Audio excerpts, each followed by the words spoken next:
Hello and welcome to another episode of The Defenders on Sansad TV. And in this episode, we are going to look at a subject which is going to become increasingly important for India in the years ahead. The Chinese desire and Chinese rapid advancement in expansion of its naval fleet, which is known as PLAN, is something which is causing concern as far away as Washington. And India's Navy is also watching the waters very carefully as China makes more and more aggressive movement in the waters around the Indian subcontinent with an intent to dominate the waters all around the Asian continent. To understand the subject more, we have two naval officers, former naval officers, who will give us a deeper insight. We have Vice Admiral Satish Soni, former C&C East Naval Command, and somebody who has looked at Chinese maritime activity as far away as the Straits of Malacca very closely. And we have with us Captain Alok Bansal, former naval officer, now director at the India Foundation, who has now established himself as a commentator on strategic issues. Admiral Soni, sir, the first question which we would need a geostrategic understanding, that numerically I believe the Chinese now have a larger navy than the United States. But there are many experts who would say that the punch that the Chinese navy can still bring to bear to address its strategic ambitions is still limited. Why is this disconnect between size and punch? You see, we've had the US Department of Defense report, which is released every year. And last year when they released the report, they have numerically put the Chinese Navy at 355 ships, which is more than what the US has, which is 293. And out of these 355, they say that 145 are major combatants. So on the face of it, they say that the Chinese Navy now, is the largest navy. However, if you watch close, if you see closely, the American ships are much bigger in size, for one. Like they have 11 nuclear powered carriers, whereas China has only 2, with the third one, being launched now, and by 2024, they would have 3. And even these aircraft carriers are of a vintage much earlier than, what the American Navy has. And plus, it is not only the tonnage. So in tonnage, the American Navy far exceeds the Chinese Navy in terms of even these ships, if you were to put them together. But more importantly, it is the technology, the systems which are there. And it is also the operational experience which the American Navy has. It is one thing to have a ship. It is quite another to learn how to operate it to its, I'll come to that, sir, because you've raised two very important points. And both these points, I'll come to you with the next question to understand that a bit more. That having an aircraft carrier is one thing, but to operate it to its full efficacy is another thing. Captain Bansal, you see, I believe that the Chinese Navy is being given increasingly a pride of place in China's strategic agenda. And this comes from a deepening patronage, some people say, from the Chinese Communist Party and the Chinese leadership. How does this spell out the rivalry within China's 3 services?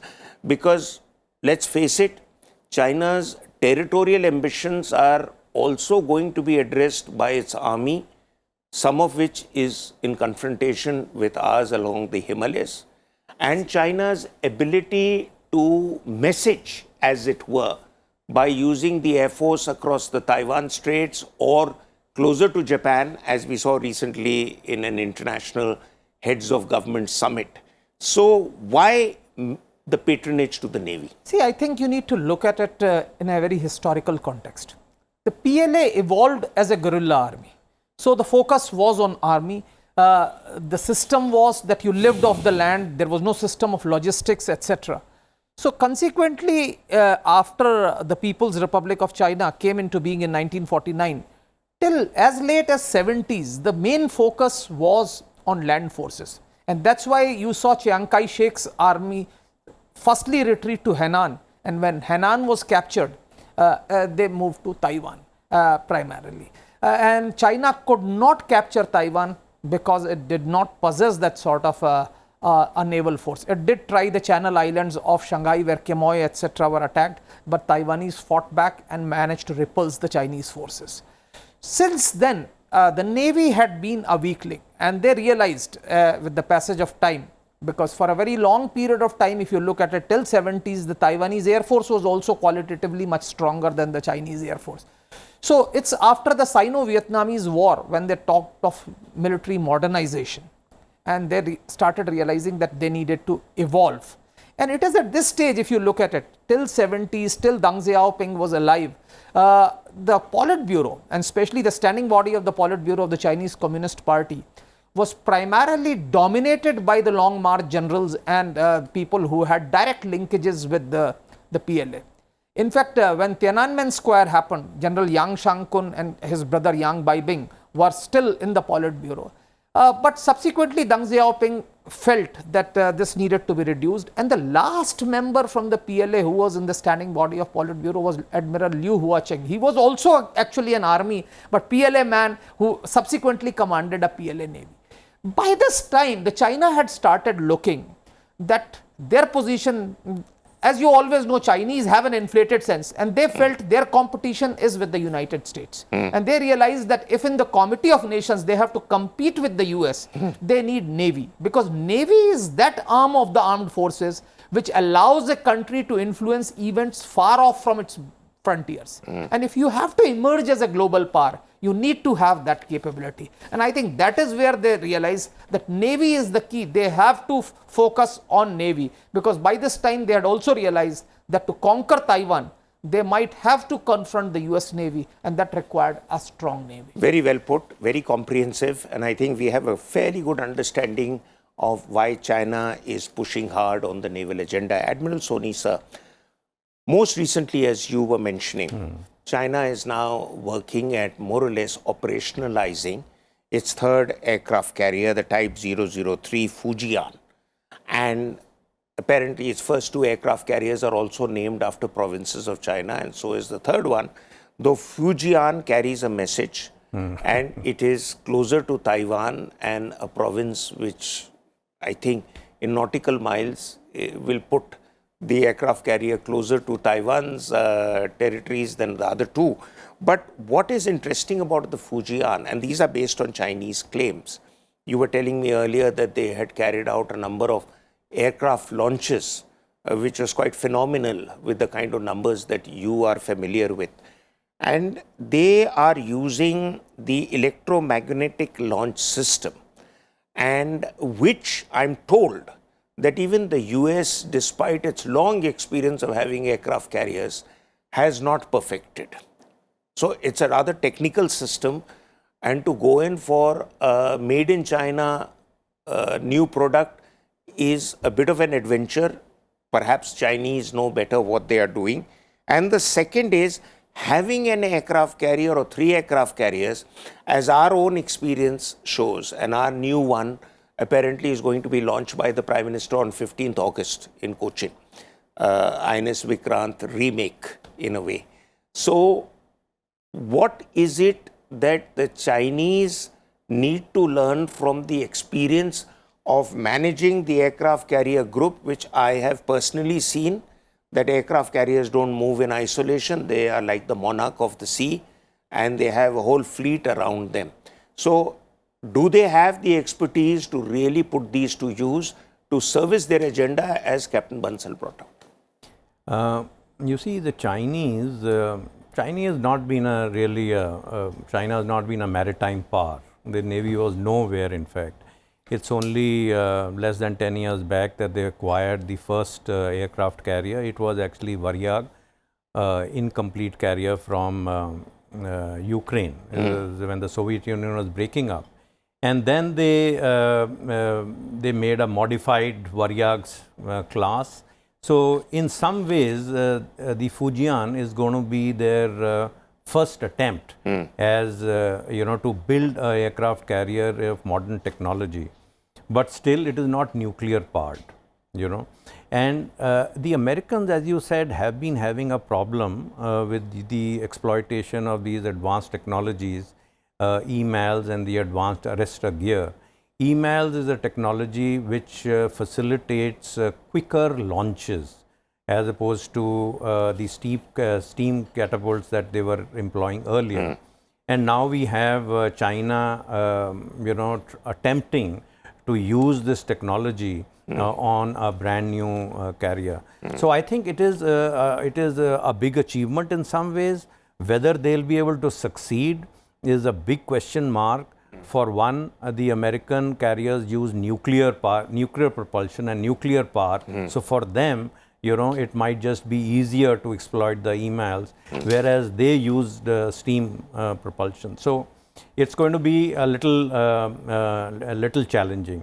But notwithstanding that, you have to go into a bit of history to see that where did China start from, where did America start from, how much of experience the American carrier aviation has behind them, and how much does it take to actually operationalize an aircraft carrier and aircraft carrier operations. And I think after a couple of years of having these two aircraft carriers in commission, it is only in May this year that for the first time the aircraft carrier was operationally deployed, off the Japanese coast, and they recorded something like 300 sorties, which I think is, give it to them. It's a big achievement from the Navy, from where they have come from to where they have reached. So whilst one should, and even Fujian, when it comes out, you could compare it to the aircraft carriers. It's 80,000 tons. You could compare it to the aircraft carriers of many decades earlier, which the US had come out with. And the US carriers today are over 100,000 tons. So there is really no comparison as of now. But given the pace at which they are moving, you can expect them, or let's see. But you could expect them to catch up. Nothing seems to be impossible for them if they set their heart on it. Nothing seems to be impossible. They have done it on other classes of ships. They have huge programs across the board, whether it is landing helicopter carriers, platform decks, autonomous vehicles. In fact, I just read that they are developing a system wherein a semi-autonomous vehicle will control something like 50 drones, some of which would be underwater, some much would be on water, some much would be in the air. And this is essentially for research purposes, but it could also have applications in the military I'll field. come back to you with another question on how are we preparing to counter this Chinese agenda. But before that, Captain Bansal, you brought out very beautifully the historical linkages between how China has decided to go the maritime way in a big way as compared to the history of China and its entire sort of long march culture and beyond that. But what I want to understand is that apparently China began to rejig its military doctrines from 2013 onwards, it is said. And it stepped up the development of the Navy with a massive budget, which included all these items that we are talking about.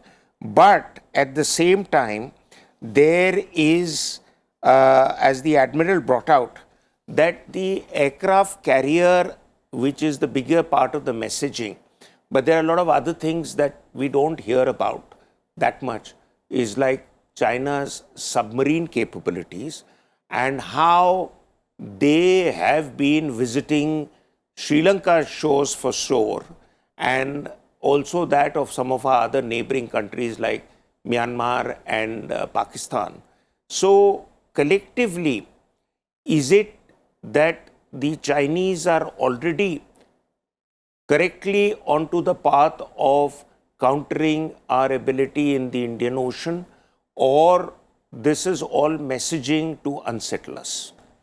See, firstly, we need to understand that Chinese Navy developed with the submarines actually. Like the Soviet Navy, it was a sea denial Navy, which they wanted to deny the enemy the use of sea. And as a result, as you will see that initially the Chinese focus was on the submarines. In fact, they had a very interesting proposition. They had a conventional submarine which could launch ballistic missiles. That was actually a trial before they went for a nuclear submarines which could. So, as far as the submarines are concerned, Chinese have been doing, that's been their main focus area for a long time. But they realized that if you have to actually challenge the US dominance as far as the oceans are concerned, you would need to go for aircraft carriers. Because eventually, if you have to, unlike the Soviet Union, which had to just attack the American shipping in the Atlantic because the US allies were across the oceans, the Chinese conflict, if at all, when it happens in the US, is going to be in the Pacific. And it would require domination of the oceans. And I think they realized that they needed to go for aircraft carrier. Please understand, from the first aircraft carrier to the number of aircraft carriers that they are going in, contrast that with Soviet Union. It did not have. So there is a difference, and that's what we need to understand. That the Chinese felt that they will eventually have to, if they have to challenge the US might, they will have to build these carrier battle groups. And if at all, see till 90s, if you look at it, despite the numbers, Chinese Navy had major lacunae. They didn't have a very good air defense system, they didn't have carriers, they didn't have. So if a Chinese naval ship had to come to say Indian Ocean or something, it was devoid of any support. That has all ended with the availability of aircraft carrier. And aircraft carrier gives them that capacity to operate away from their shores and provide air defense to their other units. Having said that, I agree that Chinese have still not mastered the art of operating aircraft carrier because they have acquired it, but they'll still need expertise to develop it. Fortunately or unfortunately, we have somehow moved away from Indian Ocean to Indo-Pacific, the concept called Indo-Pacific. I still feel we are the lord and masters of Indian Ocean. We are the largest littoral navy in Indian Ocean. Indo-Pacific has too many players and too many, it's a much vaster arena. If we actually consolidate ourselves in Indian Ocean, we can still prevent Chinese from ingressing into this area. And we have certain geographical advantages which Chinese cannot deny it. We have an open access to the oceans. Unfortunately for Chinese, they have nowhere an open access because if they are going southeast, they have to pass through the countries of Southeast Asia. They are heading east, they may have to go close to Japan. If they go northeast, they pass close to Korea. So China does not have that sort of an unbridled access to the oceans as we have. So that is, as far as I feel, Chinese weakness.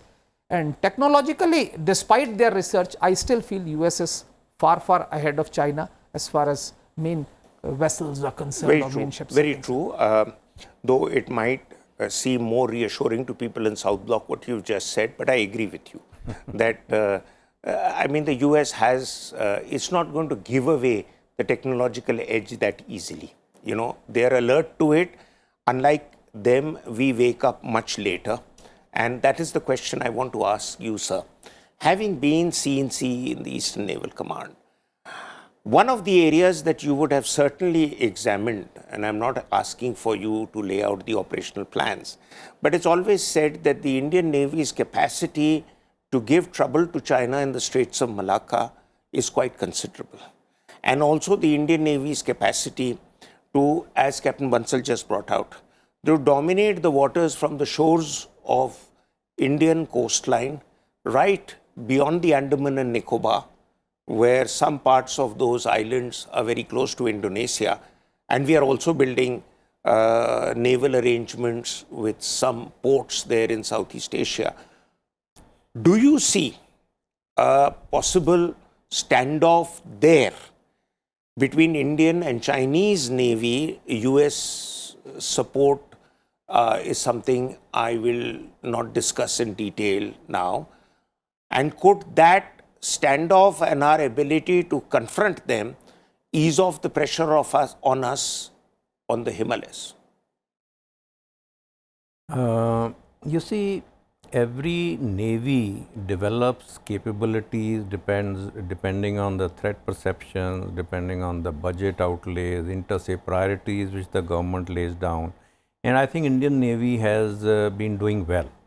The budget has been increasing. We have the ratio of large ships to small ships is pretty good. We have an aircraft carrier, but I would not say that we have as yet the capability to go across the Malacca Straits and confront the Chinese there. I am not the one to support such a thing as this side, the western side of Malacca Straits. Yeah. So, western side of Malacca Straits, I think we are extremely dominant. The Chinese as of now do not have the capability to come to the Indian Ocean and stay there and to be able to dominate us. I think far from it. As Captain Bansal said, you know, we have geography in our favor.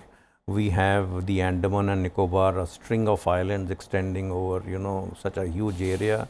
We have the Lakshadweep group of islands. These are all, you know, outposts, you know, which give us a greater reach, whether it be surveillance or it is, you know, projecting our power. And we are developing partnerships. We have very good relations with the navies of the littoral navies. We have trilaterals, quadrilaterals, whether it is Mauritius or Seychelles or Maldives or Sri Lanka for that matter, even Myanmar, even Bangladesh, Indonesia. So these are our strengths. It is very important to have your neighbors on your side. Right. And for India and the Indian Navy, it is very, very important. And this we realized a long time back, to focus on these neighbors, to develop their capacities, to develop their capabilities.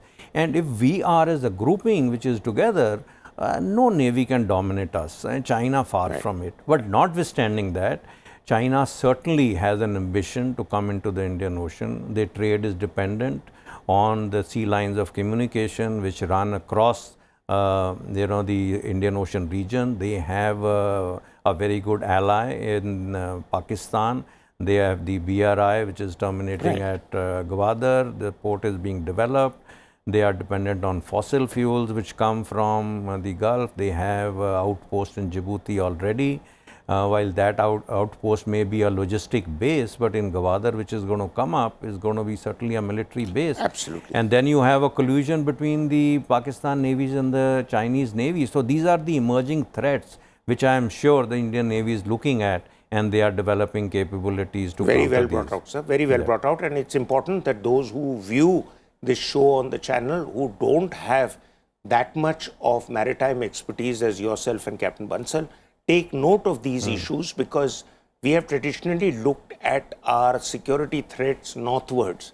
But as some of the maritime writers have often said, the real challenge is going to be south of the peninsula and beyond. But Captain Bansal, short question, and this is the final one, and that is the Prime Minister is to launch the new aircraft carrier on 15th August this year. One of the things that has been doing the rounds is a certain discussion that this new aircraft carrier that is going to be launched, how is going to be the choice made for the 30-odd jets and fighters that will be on the aircraft carrier. And I believe there are 2 or 3 variants who are contesting hard for the deal. So just want you to not bell the cat, but just give us a picture. Is it going to be the Russian MiG-29K? Is it going to be the American F-18? Or is it going to be the French Rafale maritime variant, or the LCA's maritime variant, which might come into being? And how soon are we hoping to equip that aircraft carrier with these aircrafts? Because without them, an aircraft carrier is not really an aircraft carrier. See, I am not privy to what the Navy's thinking is, but MiG-29s are already flying from the carrier, so that's available. Rafale is coming to India in a big way, so maritime variant is a feasibility. LCA's maritime variant, which they had come out, had already failed. So now if they are coming up with a new variant, to the best of my knowledge, is not at the moment available. So if they have to come, I think that will take time. And considering the time delays that have been there, I think a carrier is a platform. So maybe at some stage, if LCA maritime variant comes and it's suitable for this particular platform, it can be But to my mind, I think initially you would probably like to go with what you have. And right now you have MiG-29Ks, you have the pilots who are flying it, you have the aircraft. So I think once the ship gets commissioned, to my little knowledge, as I said, it's been years since I left Navy, so I am not privy to what the information is. What common sense tells me is that they would like to probably start with that, unless of course the platform itself has certain problems where you cannot operate MiG-29Ks, and I am not privy to that. But what is more important is that the India needs to keep this aircraft carrier assembly line going, where China is looking for carriers after carriers. We are even still, we have a big question mark on even third carrier, which is an absolute well, that's a matter of another debate, the carrier versus the submarine debate, which I believe was pretty hot in South Block a while ago, but it's now going to catch a new momentum, and we'll talk about that on some other day. Maybe we might have you on the show itself to push for the carrier argument. But thank you very much, sir, for your vision and your views, and I'm sure our viewers would have enjoyed this episode. Until our next episode, thank you and goodbye.